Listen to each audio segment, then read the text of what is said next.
Ons lees die oordenking vir 21 April uit Die Here is my herder met die vriendelike vergunning van Lizet Marie. Die opskrif vanoggend is Harmonie by die huis. Ons teksvers kom uit Psalm 133 vers 1 tot 3. 'n Pelgrimslied van Dawid. Hoe goed en hoe mooi is dit as broers eensgesind saam woon. Dit is soos reukolie wat van die kop af in die baard afloop, die baard van Aaron, af tot by die soem van sy klere. Dit is soos die dou van Hermonberg wat op die berg by Sion val, waar broers so saam woon, skenk die Here sy seën, 'n lang, lang lewe. Vir Dawid was verhoudinge belangrik.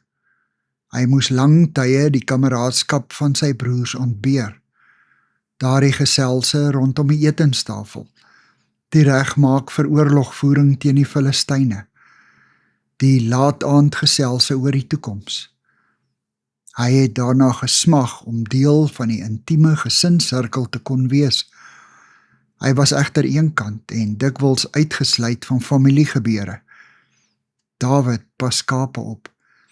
Hy is nie tuis wanneer Samuel kom om een van Isaï se seuns as koning te salf nie. Dit kom nie eens in een van die gesin se gedagtes op, dat Dawid moontlik die aangewese koning is nie. Wanneer sy broers teen Goliat en die Filistyne gaan veg, is Dawid by die skape. Die enigste kans om sy broers te sien, is wanneer hy gestuur word om vir hulle gebraaide koring en brood te neem. Sy oudste broer Eliab groet hom egter met 'n venynige aanmerking. Ek ken jou vermetelheid en kwaadwilligheid. Het jy net hierheen gekom om na die geveg te kyk?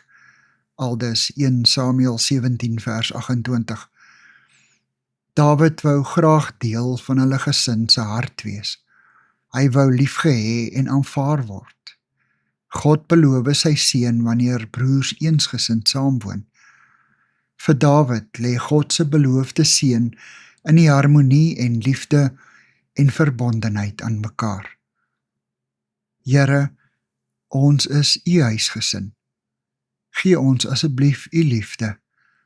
Amen. Dankie vir die saamkuier. Ek deel Lizet se kontakbesonderhede in die inligtingsparagraaf van die kanaal.